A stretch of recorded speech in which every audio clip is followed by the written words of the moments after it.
A gente podia começar primeiro definindo o que é o narcisismo. O que é uma pessoa com essa característica? Tá, ao longo da história da psicologia, narcisismo significou diferentes coisas, mas o que eu quero focar especificamente é no transtorno de personalidade narcisista. Tá. Um transtorno de personalidade é diferente de uma doença mental, porque uma doença mental você pode tratar. Então, por exemplo, digamos que você perde seu pai. Você pode entrar em depressão porque pode ser uma resposta natural. Mas essa depressão, você não quer dizer que você vai ficar deprimido pro resto da vida. É um impacto momentâneo a algo que te aconteceu, algo traumático. Então você pode tratar, você pode melhorar e superar essa depressão. E é assim que funciona a doença mental. Já quando a gente fala de transtorno de personalidade, nós não temos pesquisas que mostram que é possível você mudar a estrutura de personalidade dessa pessoa. E ou seja, muito mais grave do que uma doença mental. E quando se trata do transtorno de personalidade narcisista, nós estamos falando de pessoas que não conseguem interagir com outras pessoas como se essas outras pessoas fossem indivíduos à parte, com direito às próprias opiniões, à própria existência, aos próprios valores, ao próprio jeito de existir. Quem tem transtorno de personalidade narcisista tem certas características, como, por exemplo, a necessidade de ser o centro das atenções em todos os momentos. Então, um exemplo por exemplo, é a sua formatura e você tem um pai com transtorno de personalidade narcisista e ele não aguenta você estar recebendo atenção na sua própria formatura, porque o seu sucesso mostra para ele, na estrutura fragilizada de personalidade que ele tem, que ele é um lixo. Então, ele pode fingir uma doença, fingir um desmaio ou ter algum tipo de surto na sua formação para que ele receba atenção em vez de você. Outra característica desse transtorno é a ideia de que você é especial. Então, você tem uma constante sensação de que você é superior às pessoas, que na verdade muitas vezes vem como uma compensação a uma constante impressão de que você é inferior a todo mundo. Então, como isso dói, como defesa, a personalidade narcísica decide: por que eu me sinto tão diferente? Ah, já sei, deve ser que todo mundo é inferior e eu sou melhor. Aí essa pessoa passa a entender que apenas pessoas igualmente superiores, incríveis, que fazem parte de uma certa elite, poderiam interagir com ela, pois o resto é muito inferior. Outra característica é a falta de empatia. Narcisistas não conseguem ver a sua dor, conseguem saber que você está machucado e doendo, mas não conseguem se importar. Porque eles não conseguem se importar com absolutamente nada nem ninguém que não diz respeito a eles mesmos. Mesmo que o sofrimento seja da própria filha ou do próprio filho, não conseguem sentir empatia no sentido de: poxa, os meus comportamentos estão deixando a minha filha com depressão ou com ideação suicida. Ah, então vou mudar. Eles não conseguem. Eles não conseguem ter motivação de não machucar você. Porque eles não conseguem enxergar que eles estão fazendo alguma coisa que está prejudicando os outros. Não, eles conseguem enxergar. Eles enxergam? Isso aqui é uma pergunta muito interessante. As pessoas falam: mas espera aí, se a pessoa sabe que está te machucando, a consciência disso não seria o suficiente para mudar? E não. Muitas pessoas sabem que deveriam comer melhor, fazer exercícios e não ter compulsão alimentar para emagrecer. Mas será que no momento lá que elas estão cheias de algum impacto emocional, elas conseguem controlar a compulsão alimentar? Não.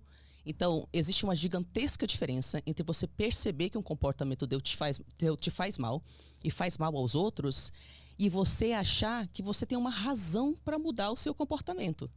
Primeiro que essa mudança de comportamento seria para o resto da vida, porque é uma mudança que exige um esforço fenomenal para você tentar reestruturar a sua personalidade. E segundo, que no caso de narcisistas, para eles terem uma mudança de comportamento, eles vão ter que fazer uma coisa que eles não conseguem, que é assumir erros. Se o narcisista, no fundo, se sente inadequado e como compensação a essa profunda sensação de inferioridade. Ele tem que fingir que ele é grandioso, que ele tem todas as respostas, que ele está sempre certo, que são os outros que erram, que ele sempre sabe a solução. E que, mesmo que você pegue ele fazendo algo de errado, ele é mentiroso patológico. Ele vai reescrever a história de forma que você fique mal e sente culpado por pedir que o outro te trate com o mínimo de respeito. Narcisistas não conseguem mudar um comportamento porque eles não têm motivação. E eles não conseguem entrar em contato com a humilhação, a vergonha e a culpa de perceber que ao longo das décadas de vida deles, eles destruíram inúmeros relacionamentos. É muito pesado. Quando uma pessoa descobre que tem transtorno de personalidade narcisista, ela quer fazer de tudo para não enxergar isso. Até porque você não acha nenhuma informação positiva na internet sobre o tratamento desse transtorno. Então, mesmo que você seja diagnosticado, você não vai achar terapeutas que lidam com você. Você entendeu? Porque não, agora, hoje em dia, o conselho oficial de terapeutas, se você lida com um narcisista, é cortar contato. Então, você imagina como é que é pesado você ser narcisista também, ver esse tipo de informação na internet e você não acha em lugar nenhum um pouco de informação que diz que você pode melhorar, porque não tem pesquisa que mostra que eles possam. Quando algum paciente relata que vive num ambiente com narcisistas, a recomendação é falar para esse paciente cortar contato, porque não tem salvação, é isso? Essa é a recomendação oficial dos terapeutas ao redor do mundo hoje em dia. No entanto, na prática, ok? Existe um longo e doloroso processo que o paciente tem que passar, onde ele vai chegar à real conclusão de que qualquer contato com a pessoa narcisista faz mal. Isso pode demorar anos. Porque quando você está lidando com narcisistas, você entra dentro de uma bolha de fantasia onde a realidade é distorcida. E tudo que você sente, tipo, no corpo e no coração, que seria um tratamento injusto da parte da pessoa narcisista, você não consegue verbalizar o que é, porque é muito sutil. São coisas tão sutis, às vezes é mais gritante, se o narcisista tiver um perfil de personalidade mais abertamente agressivo. Mas os abusos são tão sutis que eles vão desestruturando a vítima a ponto dela perder personalidade. Ela não consegue confiar em nada que ela mesma pensa. Então ela não consegue validar para si mesma que o que o narcisista está fazendo com ela é abuso. Tem alguns exemplos reais, assim, pra gente conseguir entender melhor essa situação? Exemplos reais, se diz assim, na mídia? Ou de pessoas que tu já tratou, que tu conversas, obviamente sem falar o nome, só pra gente... Porque quando a gente traz exemplo, fica mais claro o que tá acontecendo nesse ambiente. Tá, né? eu vou contextualizar no caso da família mesmo, porque é um dos casos mais difíceis de reconhecer. Então, vamos lá. Imagina que você cresce num ambiente onde você nunca conseguiu sentir que a sua mãe enxergava você. Então, toda vez que você olhava dentro do olho da sua mãe, ela não estava lá. Você não conseguia ver ela te enxergando. Isso desde a infância. E você achava isso um pouco esquisito, porque quando você via as mães das suas amigas, elas olhavam para as filhas e demonstravam prazer naquele indivíduo. Mas você, até aí tudo bem. E aí você vai percebendo que toda vez que você tem felicidade na sua vida, a sua mãe se incomoda com aquilo. E você percebe, caraca, minha mãe fica infeliz com a minha felicidade. Porque a personalidade dela faz com que ela não consiga ver ninguém tendo sucesso. Qualquer sucesso alheio mostra para ela que ela é um lixo. Então, quando a sua própria mãe vê a sua felicidade, ela começa a colocar várias ideias na sua cabeça de que você não é boa o suficiente, você só teve aquela felicidade porque você é filha dela, aquilo vai embora, você vai errar, você conseguiu aquilo, mas na verdade aquilo é lixo. Pessoas muito negativas. São pessoas profundamente invejosas, falam constantemente mal dos outros, se fazem de vítimas quando são pegas fazendo algo de errado, e como é sua própria mãe ou seu próprio pai, e você chega e fala algo tipo, mãe, será que eu poderia escolher a própria cor da minha própria camisa hoje? Porque tem umas mães nesse perfil. Você não pode, com 30 anos de idade, você não pode escolher a cor da camisa que você vai comprar. Isso é comum, eu não sabia. Sim, sim. É uma invasão total da personalidade da filha ou do filho. É como se essa mãe enxergasse a filha como um boneco vazio que só existe para fazer o que ela quer. E toda vez que esse boneco vazio esboça uma personalidade própria, a pessoa narcisista vai ativa e sadicamente humilhar e menosprezar essa pessoa até a filha ter tanta vergonha de ser ela mesma que ela morre por dentro. E ela vai morrendo por dentro para não perder o vínculo com a mãe. O que é morrer por dentro? Morrer por dentro é ela reprimir, podar, esconder todos os aspectos da própria personalidade que a mãe desaprova. E esses aspectos podem ser: ela é feliz no casamento. Poxa, minha mãe não foi feliz no casamento. Então, minha mãe vai ficar me pressionando, falando: seu marido é lixo, seu marido vai te trair. É só questão de tempo até teu marido fazer isso ou aquilo. E mesmo que meu casamento seja perfeitamente feliz, eu quero agradar a minha mãe. E minha mãe fica colocando ideias na minha cabeça. Então, eu vou ter que ser infeliz nessa área também, porque minha mãe foi. Aí, eu termino com meu marido. Porque é tanta pressão por parte da minha mãe que fica duas escolhas. Ou eu tenho o amor da minha mãe e eu faço o que ela manda, ou eu perco ela. E quando eu não faço o que ela manda, aí ela pode ter comportamentos altamente manipuladores do tipo: minha filha, eu vou me matar porque você não faz o que eu mando. Ou minha filha, ou ela começa a falar com todas as pessoas da igreja sobre como você é uma péssima filha. E ela começa a mandar terceiros para falarem com você sobre como você é uma péssima filha e sabe, tá tratando sua mãe mal. E ninguém da igreja consegue ver que sua mãe, na verdade, está infeliz com a sua felicidade. Então, eu tô fisicamente bonita. Não posso ser fisicamente bonita. Minha mãe tá meio gorda. Então, como ela fala: olha aí a Tariana toda obcecada com o corpo dela. E, na verdade, eu só tô fazendo exercícios para ter saúde mental. Mas eu entendi que, se eu estiver fisicamente bem, isso é ruim para minha mãe. Então, eu vou engordar, especificamente para ser feia. Porque quando eu não brilho muito, a minha mãe não me pune. Então, tudo que você percebe que você brilha mais do que sua mãe, você deixa de brilhar. Então, você morre. A carreira que você queria seguir, a sua mãe não aprova. Porque ela queria ser arquiteta. E como ela não conseguiu e você só serve como um receptáculo vazio das expectativas dela, se você quiser ser qualquer outra coisa médica, ela vai te humilhar, te difamar, te descartar, fazer tratamento de silêncio, te punir, até você abrir mão do que você quer para seguir cegamente a carreira de arquiteta. Poxa, mãe, mas eu estou entrando em depressão. Poxa, mãe, mas eu tenho ideação suicida.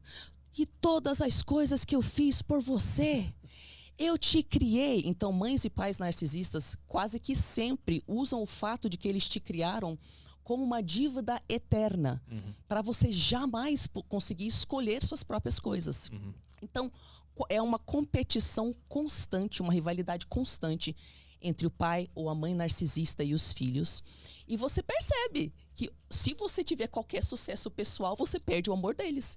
Então, você abre mão dos seus talentos, dos seus dons, dos seus relacionamentos, da sua felicidade, da sua expansão, da sua saúde mental, para especificamente ficar pequena, com doença mental, fisicamente mal, só para conseguir pertencer a um ambiente familiar onde ninguém pode brilhar mais do que o narcisista. Mas, obviamente, isso não acontece assim de forma clara. Não tem como observar isso, não está por cima do radar. Isso aí acontece meio que sem ninguém perceber que está acontecendo, né? Acontece sem ninguém perceber que está acontecendo.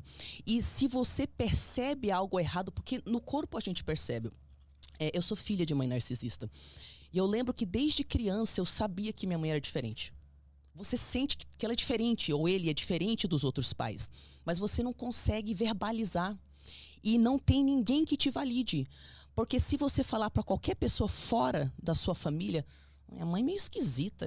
Eu sinto que ela fica super feliz quando eu tô mal. E ela fica super mal quando eu tô feliz. As pessoas nós temos uma cultura que coloca a mãe numa posição de sagrada. E não reconhece que não é porque você tem um útero que funciona que você não tem um transtorno de personalidade.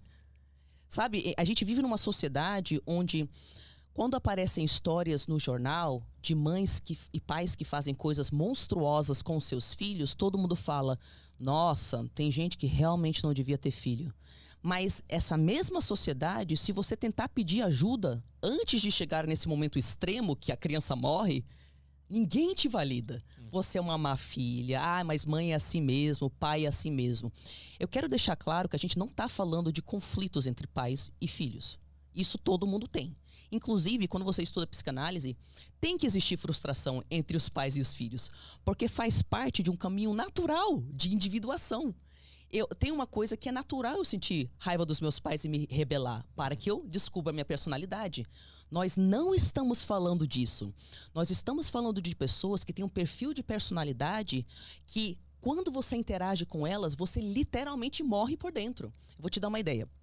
Ontem à noite, um seguidor entrou em contato comigo. Ele falou, Tari, eu quero te falar um negócio. Eu fui, infelizmente, diagnosticado com um transtorno de personalidade narcisista.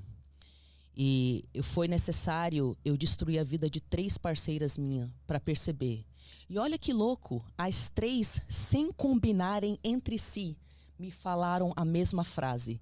E a frase foi, ao seu lado, eu fui morrendo aos poucos.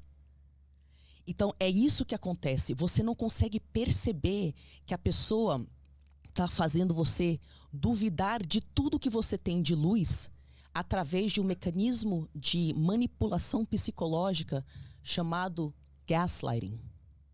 Gaslighting é uma manipulação psicológica tão sutil que ninguém percebe o que está acontecendo. O que é gaslighting? Gaslighting é quando você fala e faz coisas sutis e indiretas o tempo todo que fazem a outra pessoa achar que ela está enlouquecendo ou que ela não pode confiar na própria percepção da realidade. E aí, essa outra pessoa, depois de tanta repetição, você falar aquelas coisas distorcidas, tantas vezes, ela começa a levar aquilo como uma verdade pessoal. Eu vou te dar um exemplo extremo, tá? Algumas mães narcisistas, e que podem ou não ter traço antissocial ou de outros transtornos de personalidade, elas têm um vazio emocional tão grande que elas escolhem o filho para manter embaixo da saia, para que elas nunca tenham que ficar sozinhas. Elas não querem que o filho cresça e as abandone tendo uma vida normal, casando, tendo filhos. Então, desde criança, elas colocam na cabeça de um dos filhos, isso em algumas famílias, tá? Você nunca vai dar certo na vida, você é muito esquecido, você nunca vai se dar bem no mundo. E aquele filho, para agradar a mãe, começa a agir como um fracassado. Você é muito esquecido para ser um adulto. Aí ele chega na fase adulta e ele começa a agir como uma criança que não consegue dar conta. Para ser aquela criancinha quebrada, aquele adulto de 50 anos de idade que nunca teve um relacionamento, nunca teve um emprego, nunca saiu de casa, é deprimido, toma remédio pra caramba, mora com a mãe e só fica no quarto enfiado lá dentro.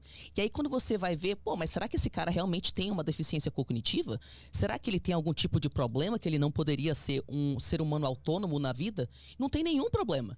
É simplesmente que a mãe coloca na cabeça do cara que ele nunca vai ser um ser humano normal, um ser humano normal. E aí, a gente, sem perceber, a gente muda a nossa personalidade para ser aquilo que a mãe e que o pai nos fala, sem perceber.